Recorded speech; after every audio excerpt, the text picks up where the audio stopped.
we got a lot to talk about. A lot of the stuff is happening in our world.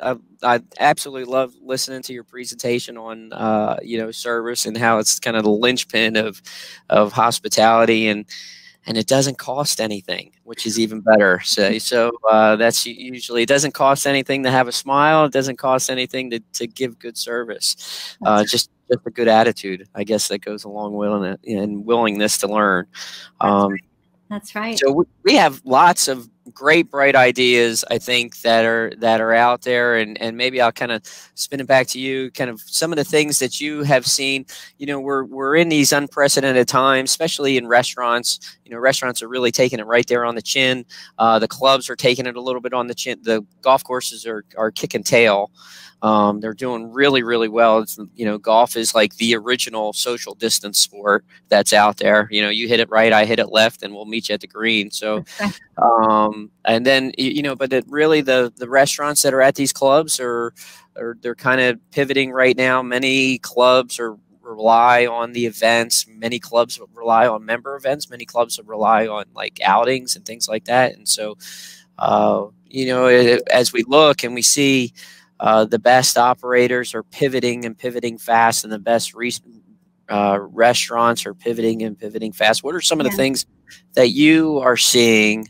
You know, we all travel. Hopefully you're traveling. Let's put it that way, because I'm sick of the COVID commercials. You know, I am traveling. I just got back from a trip yesterday, actually, and they were a great example of bright ideas and, you know, what people are doing. And I've always said, if you have a problem, give it to somebody in food and beverage, because they're the masters of reinvention. Yep.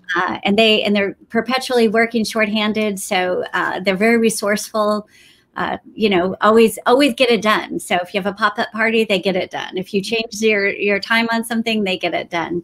But, you know, some of the great things that we're seeing, everybody is tapping into their creativity and getting innovative. So this club I was at the last couple of days, great example of what a lot of people are doing. They're turning their banquet rooms into an area where they can socially distance and expand their restaurant seating. They've created some outdoor dining spaces in places they never would have done it before. You know, they had something out on some grassy areas, a little bit pushed out into the pool area. They even were setting up and planning for some events where they were going to do some seating out in their parking lot. So I think, you know, forcing a little bit of creativity and innovation. There's a lot of different things out there. Didn't you do something with your one of your banquet rooms in a pizza kitchen or something? We did, actually, at one of our places, and we had a hospitality venue where we would do, at that particular venue, we would do anywhere between $600,000 and $700,000, and just an event business. And, you know, the event business is completely dried up. And so we took that kitchen, we made it into a commissary kitchen. All of our baking started to come out of there. We started baking all of the breads out of there. You're not going to make it just on breads unless you're Wonder. And but we started, we put in, we took all of the ovens and purchased pizza. There's these big, huge pizza stones, and you really have to, and for the foodies out there, you really got to line the pizza stones. You can't just buy one and expect it to work. You have to put multiple ones in there. And so we converted in these convection ovens into pizza ovens without buying a pizza oven. And there's some really good pre-pot product that's out there through Cisco as well as U.S. Foods, but most of the stuff we're doing is house made, and so we were able to turn that into a to-go pizza place, and we got the beverage cart running in the neighborhood with it. So it's actually filled the void. Now, are we doing $700,000 in pizza? Yes. No, we're not. You need to sell it by the slice. You need to make it by the whole and sell it by the slice. There you go. So, but we are doing a lot of pizza, more pizza than we have ever imagined. Doing it that way, and it's been really, really good. We've been really fortunate at this particular property that we've been able to keep several key members employed because of that. And you're seeing, you're seeing this massive layoffs in restaurants, and we have done a remarkably great job with keeping them employed, which has been good. It's been a huge motivator factor for the rest of the staff that's there. That's great. You just gave me an idea of maybe somebody from Yamaha's on here. They could make a there you go. Street ready beverage cart to deliver in the community, and they could deck it out with the club logo and send it out. It would be like a marketing piece and also serve a need. So I know. So but you have to. We made some investments into it, which was fine, and those investments will pay off down the road. I think one of the things that obviously with the events and the weddings that are slowed down, we have seen a little uptick in like these micro weddings, and so you have to be able to figure out how to do those, and they're not your normal just like 25, 35, 45, 55. Event. It's different, very high end, and you really have to make it special. So we're seeing the market pivot that way. That. I mean, I think if you think about someone who is planning a wedding for 100 or 200 people, they had a budget for that, and now they're going to change it and they'll do something for less. So they might use the same budget, but do it for less people. So if you can do something really nice and help them spend their money for their small events, that's always a good thing. That's good. Filet mignon for everyone. That's right. That's right. What about the takeout things? I've talked to some people who, they're doing, 200 people with takeout orders when they would, maybe only get 50 or 75 that were coming into their dining rooms before. Are you seeing a lot of that out there as well? Yeah, unequivocally. We're seeing, it's, so in our clubs that we have clubs that are adult active communities, and those active adult communities that we're seeing this within these large HOAs, we're really seeing that they have their behaviors have changed. No doubt about it. Their behaviors have changed, and so where they may have not even given the restaurant a chance because of a meal from 6 years ago or 8 years ago. That's right. Oh, the food's terrible there. That's right. I remember back in 1982 when I went there, the food's terrible. Oh my gosh, they put walnuts in the chicken salad instead of grapes. So that's right. What we're seeing is they're giving the facility another chance, and so we're seeing if you're our teams have kind of adapted and have changed. We almost in my presentation, I really talked a lot about Chick-fil-A and how they've done it well, and we've had several. We have actually forced our managers to go sit in the Chick-fil-A station, go in a parking lot and see how well that they do it. And they do takeout better than anybody. That's right. Granted, they only do one thing, and it's chicken. Okay. They are built for speed. That's right. Sean, we had a question pop up while you were talking, and I think it's a good one to talk about. Some people might look at this as an opportunity and say, hey, maybe we could remove tables that we don't use or we don't need. If they've reduced them and they've been able to reduce their staff, maybe it's a better model for them going forward as well. I've been telling people this is an ideal time to reevaluate everything. Look at your business model, see what works. What have you evolved into that you might be able to roll back? But what do you think about that idea about maybe taking out some tables, for the duration, maybe to lessen some labor load? So back to your presentation, if someone is toxic, okay. Do not leverage this crisis. Okay. That's right. That's right.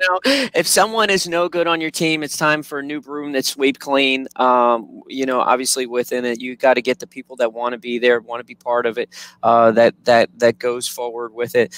I think when you say reduce, you have to look at the amount of the good news is that most of the states are allowing outdoor dining. It is worth making the investment in a tent or something along those lines where you can put some heaters outside, be able to make sure that they feel comfortable being outside. You'll see that your outdoor dining is probably going through the roof. If there is the indoor dining and you're only getting at 50% capacity, you should be able to make up the other 50% outside, if not greater. Just don't stick the tents next to the dumpster. Right. So you know, stick that, you know, the advantage of clubs, and clubs have such an advantage right now because they have this beautiful green space and they can put that tent anywhere, and they can use that tent when COVID, you know, when the election's over and COVID's out. Right. So when the election, when COVID's done, you can use it for your weddings down the road or for your member guests, member, and you've made that $3,000-$4,000 investment that's there perfectly. You know, I think you can piecemeal it together. You got to be flexible. You got to be fungible to be able to say, all right, we can only have 25, 30 people sitting inside. Well, how many people can we sit outside? Can we sit 50 or 60 outside, and more than make up the difference that's there? And I think the key is anything that someone might be considering to reduce labor, you have to factor in the potential loss of revenue against that, and see if it's really going to be a savings in the end. So. Oh, here's a question. Oh, yay, we've got questions. All right. We're enjoying having temporary outdoor dining. We hope post-COVID, our state will allow us to continue this. Connecticut laws were modified so that we could do this without any additional fees or regulation. That's awesome. So that's from Pete. Yeah, I mean, I was just asked at this club yesterday. They said we've never done outdoor dining, and now it was a private club, and they said, you know, the members love it and they want to keep it. So, you know, and I told them, I said, look, if you keep it, you know, make sure you do it right. Make sure you figure out how to do this. And it may bring people to the club that haven't been there, you know, so it may not be just a shift in revenue. It actually might be additional if you can do it well. Well, I hope that your state continues to let you have that outdoor dining. That is awesome. That's fantastic. That is really good. I do think when we were talking about curbside and takeout, I do think in the future, I think that curbside is always going to represent at least 20% of your restaurant revenue going in the future. I think we have gone long enough to where human behavior has changed enough to where well, you know, I mean, let's be honest. The millennials, they don't like talking to each other, so they do everything on this thing, and so, you know, whether it's ordering online, touchless, contactless, and then, you know, hey, I can order my food, I can write a review, and I can have no human interaction. Okay, so I can do all of that right from my phone.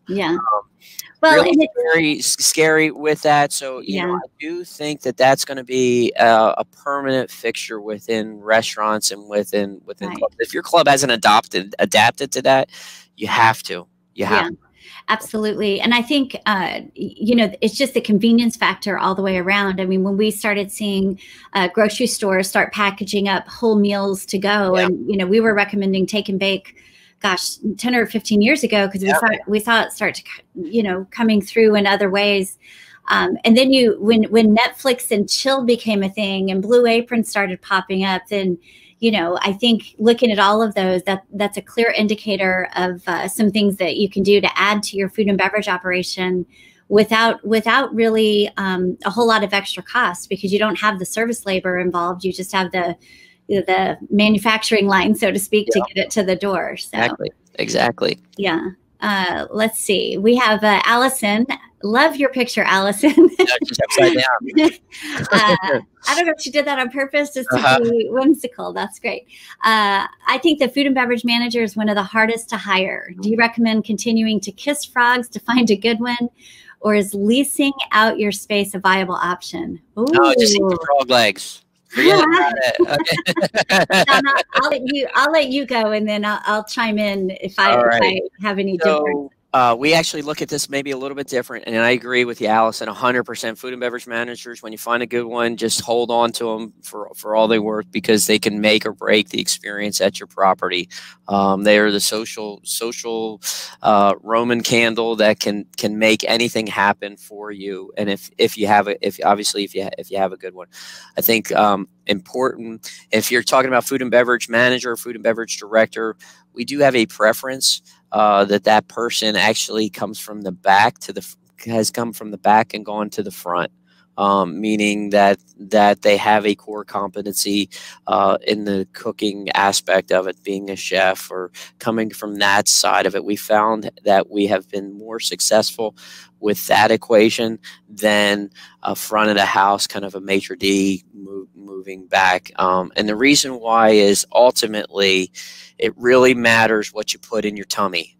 And so if your food does not taste good or is not good, doesn't present well, you can give fabulous service, but they will not come back because the food is no good with it. So, you know, it's a two-pronged approach with it. So how do you go about, I guess one of the questions, you kind of have a question within the question, how do you go about not kissing so many frogs with it? You know, past behavior is always going to be a predictor of future behavior to a certain degree, unless, you know, they see the light and they grow up and they realize that I want to make this a career, not just a job. And you'll run into a lot within hospitality that makes it, that says that it's just a job and not a career. The other side of it, we test all of our associates, especially our management, and that is there. And in our tests, we have a predictive model whether or not that person will be successful within the role that they're really applying for. And it's remarkable how accurate that test's. Scary. It's like, you know, very, very scary. So it's almost like your Facebook feed when all you're scrolling through. Next thing you know, you're getting all the stuff that you like. Yeah. So that's with that. So we do the same, and we also test them on financial knowledge, food knowledge, and I agree with you. I think having a basic understanding of the back of house is important. You know, when I started out in hotels, part of my training to become a certified food manager, I had to work a certain amount in the kitchen and actually go to a professional cooking school to learn some basics about, you know, cuts of meat and, you know, preparation time and things like that. The other aspect of the question that Allison had was, you know, is it better to lease out the operation? And I would say, you know, I've had a lot of calls about that over the years. If you do that, find a partner that you can trust. Make sure you really vet them. I mean, they may not have the skills that they claim to have, and they're representing you. So you really have to be sure it's a good fit, and that person is going to work within your strategy. And then the last thing I would say, if you're kissing some frogs, you find a frog that it sort of fits your culture and has 70% of the skills that you need. I think it's well worth the training and the coaching to move them up and get them in those positions. And sometimes they just don't, you know, they don't know, they don't come with that training. And I would say for myself, the only reason I got the training was because I came from a corporate background with corporate restaurants, resorts, and hotels. So good question, Allison. Thank you. So Whitney, I was at another golf course over in so I'm up here in Massachusetts today, kind of on the border of New Hampshire, but I was down in Richmond, Virginia a couple weeks ago. A gentleman named Gift Reid, who owns the Independence Club that's there in Richmond. Fabulous place. Used to be the home of the Virginia State Golf Association, and I got to tell you, he had the coolest beverage carts. So he cut a deal with Lexus of Richmond, and he has Lexus SUVs as beverage carts that are toying around. And now, granted, his cart paths are almost like most roads or concrete cart paths that go around. But I swear it was, as they say up here in New England, it was wicked cool. Yeah. So it was really neat. It was really neat to see. So you see the beverage cart going around, and it was a Lexus NX, their sports utility vehicle, and then the whole thing was decked out with, Lexus of Richmond. I mean, gosh almighty, somehow you could have probably bought the beverage cart right then and there. But I thought that was really, really interesting. Yeah. And so far, Safe Light has never made it to the golf course, replacing windshields. So which was kind of neat. But I thought that was really an interesting way to service their members and service their guests that was there. Absolutely.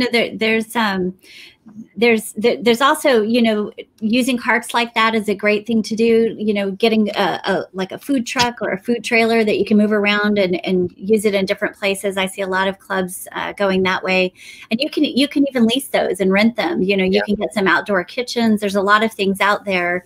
Our chef Mary Howley, she was just working, I can't tell you who it was for, but she was working on a TV show productions site, and she said the amazing thing, they were trying out a bunch of different grills. So I told her, I said, I want you to do a review of all these grills. But she said she was baking bread in grills. She was the things that she was doing was amazing. But if you have some kitchen talent, or you can call our chef and ask her, call your chefs, but if you have some talent out there and you can get your hands on some of these really great grills, there's some great things you can do outside, at the turn, on the range, at the first tee even, but you could really kind of mix it up and do some fun things right now.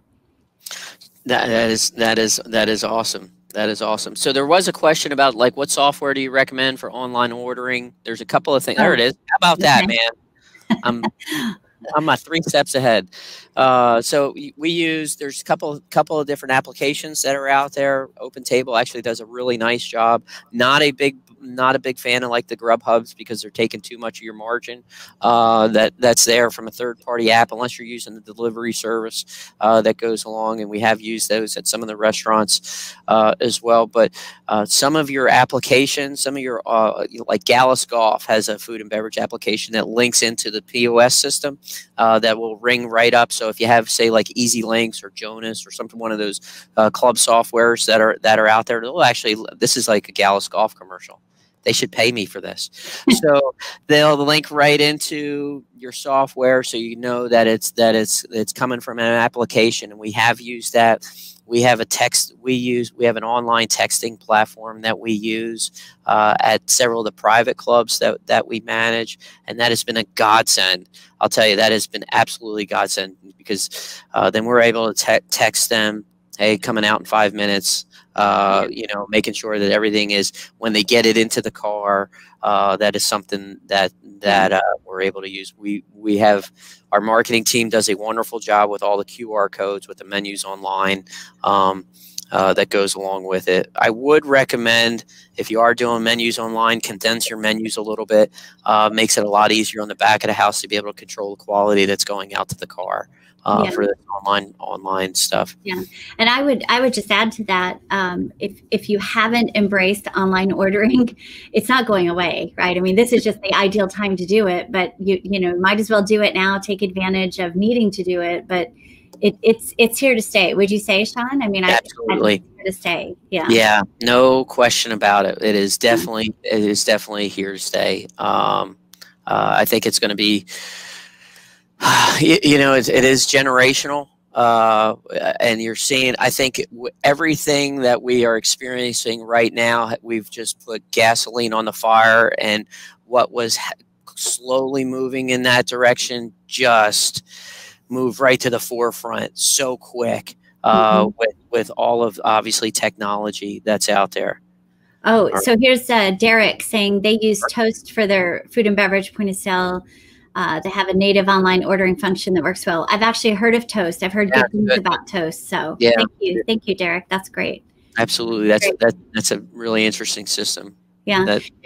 Hey, Sean, have you seen anyone putting increases in creative increases in prices, because the raw food costs have gone up with the supply chain interruptions? What about a COVID surcharge? Have you seen anything like that? Yeah, I think that's something that the customer hasn't balked on. We've added it at several of the different places. The customer hasn't balked on any of that. That has gone along with it. They're understanding, because the amount of packaging that's being required, especially on the takeouts that are out there, the curbside that's out there. We've seen that. We've seen the COVID charges on the vendors as well. You know, like you said, the supply chain is like this right now. It really has been in flux. It's actually getting a little bit more stable, I would say, the last 45 days compared to, you know, in late spring, early summer.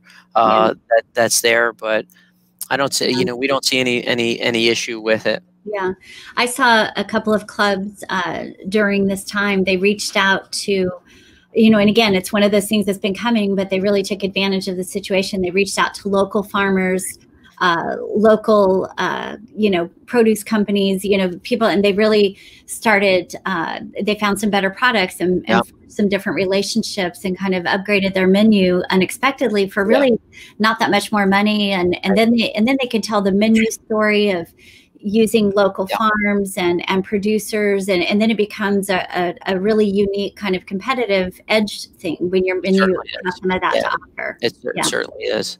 There was one other question before we get to this one, actually, I thought was really pretty interesting, that Whitney, I think that you probably have a lot there. We know this is you. I'm teeing you up. We struggle with retention of good food in front of the house staff. What retention strategies have you found to be most effective? Pay him $1 million, Derek. No. Pay him $1 million. Okay. You know, so this too can sometimes be a generational thing, but you know, the pay, depending on who it is. I mean, obviously they want to be paid well for what they're doing. What we're finding is the younger generations, I would say millennial and the generation behind them, they're interested in opportunities for growth and development. They're interested in time flexibility, and they want to be recognized. They feel like they should be included in a lot. So they really want to know the why behind what they're doing. They're just not going to do what you say because you said it. They really want to be part of the idea, and really feel like they kind of matter, right? So I would say opportunities for growth and development is a big deal to them. Obviously, being part of something in the community, you know, a lot of people found that through all of this, the outreach into the community, being part of something bigger than themselves, that's something I think that's important as well. And as you know, I always think that hiring right, good onboarding, excellent orientation program, and ongoing training is key for keeping that staff engaged and helps with retention. Sean? And I think that those are all fabulous points. No question about it. I think you're spot on with finding their why. You know, hiring the right person to be able to fit it. And that's so hard. Now, the advantage right now, I'll tell you that this is kind of there's a lot of great people that don't have jobs right now. Just that it's just the way that it is, and that are in hospitality. And we're actually seeing a lot of really talented individuals leave hospitality as a whole because of the instability that's in it. Now, I will say, back to Derek's question about really with the front of the house, we have found the better that we do on the sales side of things, the better our retention rate is on the front of the house. So if we are doing our jobs of first things first, selling events, selling weddings, creating events, creating fun atmospheres at the clubs, then all of a sudden we have a much higher retention rate on the front. You're always going to get the college kids that come in and out, you know, then that's just part of it's a stage of their life that's moved there. You're always going to have a certain amount of turnover that goes along with it. It's the important, like what Whitney was saying, is really hiring. Don't hire every college kid. Hire the right college kid. You know, hire the ones that you want your son or daughter to hang out with, not the ones that you're like, oh God, why are they hanging out with them? Yeah. So you know, hire the right people that go along with it. So you know, that's that to me. If we do the right thing on the organizational chart, selling, have a sales manager that's selling, that's really pushing the needle and is aggressive on the sales side of things. The other stuff kind of has a much better chance of working itself out. Yeah. So. And I will say there is one thing that, you wouldn't necessarily always think about this from a retention standpoint, is the software that's out there for scheduling, like a Hot Schedules or something like that. The ability for them to feel like they have control over their schedule a little bit. So if you don't know Hot Schedules, go out and take a look. There's other platforms out there, and if anybody uses one, go ahead and put it up so we all know. But it basically, if they want to change out a shift, they have the ability to kind of work that out without getting their manager involved. And a lot of people that I think that can also help with retention, in addition to what you said. And I just want to give a shout out to the New England Golf Course Owners or Golf Course Association, that you could always send them to your local chapter education for those ongoing growth and development opportunities. So, and they do a good job. With the PSA right in the middle there. Well, they and I know that chapter. I know that chapter. That's a great group. They do so many good things. So I have to give them a shout out when they put it up there. Do I need to turn some letters here? I'll take an E. Okay, I'll buy a vowel. All right. No, but I think that's a great thing. And the other thing I would just say, Sean, we were saying about there's great talent out there. Yes. There are so many kitchen people and chefs available right now from hotels and convention services. If you ever needed a chef or a sous chef, now's the time to go find them, because they're out there. They really are. Yeah. And to your point earlier about the food and beverage director, you might find one who has aspirations to become a food and beverage manager or director. If they come from the kitchen, give them the training to make the move to the front. They might be a great person for you in that respect. Absolutely. Yeah. Absolutely. So from our end, what do you think? Here we are, we're October 1. We're looking into this big glass ball, and what do you think the winner's going to? How do you think the winner's going to treat us? Well, I hope the weather will be nice. Yeah.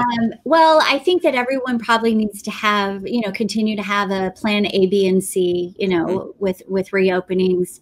I think the ballrooms will continue to be the restaurants for now, because events typically book anywhere from 6 months to 2 years in advance. So if you've kind of wiped your books of events, just get creative with the ballroom becoming a restaurant, and keep that social distance and keep your capacity up. I think the to-go food, obviously, like you said, 20-30%. And, look into the holidays. I think Thanksgiving to go, this is perfect. This is a perfect opportunity to put out the Thanksgiving to go, and, anything you can do, I think, in a fast casual way. If you set up, and you have to be thoughtful about your regulations with sanitation, but any sort of fast casual, like your snack bars, that's kind of a fast casual, or a pool cafe if you have a pool. Any of these things would be considered fast casual, where somebody walks up and orders and either picks it up or you deliver to them. But I think that too is here to stay, but certainly through these next months it will. What about facilities that have like fine dining? That's been kind of evolving in a different direction. Do you see a comeback with that? Do you see that? No. Where do you see that going? No. Yeah, I really, on the fine dining stuff, that's what I was saying earlier. The trend has been pushing further and further away from that. Unfortunately, for the people that love food, and so we do see a big rush into the fast casual has been kind of dwindling down. And so when this all happened, fine dining's been dwindling down, and fast casual has been really kind of gobbling up market share when it comes to that. And so this just escalated everything when it turns into it. So, it's funny, you and I have talked about this idea, and I think what's the club of the future going to look like in F&B, and what's the club going to look like in the future, and maybe not your historical big private clubs that have that want the sit down dining experience, but when we said it's going to be the Panera bread, where you walk in, you get your little beeper, and your food's ready, and you walk in and you say, okay, I want a greens fee, I want this, and I want the turkey avocado sandwich, as well as, do you want an apple with that or chips? And then you take it and moving forward, and where the efficiency of that particular model is through the roof. I think eventually, maybe not in the next 6 months, but in the next 2 to 3 years, you're going to see a lot of clubs kind of pivot in that direction. Yeah.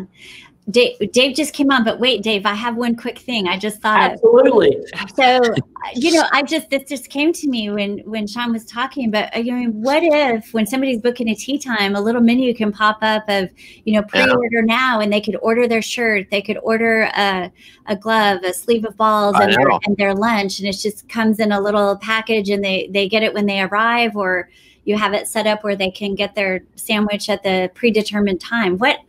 Everybody should be looking into that. Where are the software programmers? Because that we got to get the golf pay guys back on here. that could be a really good idea. Yeah, absolutely. While they're thinking about coming, if you could pop up a menu and says, "Hey, this is what we recommend you do that day," or "We've got the sale on shirts going today," or something like that. That's a great way to go. That is cool. All right, Dave. Now, listen, y'all are so fantastic, and you did an extra session for us from a food and beverage perspective. I feel like I got a double dip of ice cream, and we really appreciate you guys sticking around. Not you guys, but y'all sticking around. And so, thank you so much for participating with us here in RevCon and doing both the sessions. We'll be in touch soon for sure. And I think any moment now we're going to see Taylor pop on here and give me the hook. And we'll go from there. But thank y'all very much again. And Taylor, take it away. Absolutely.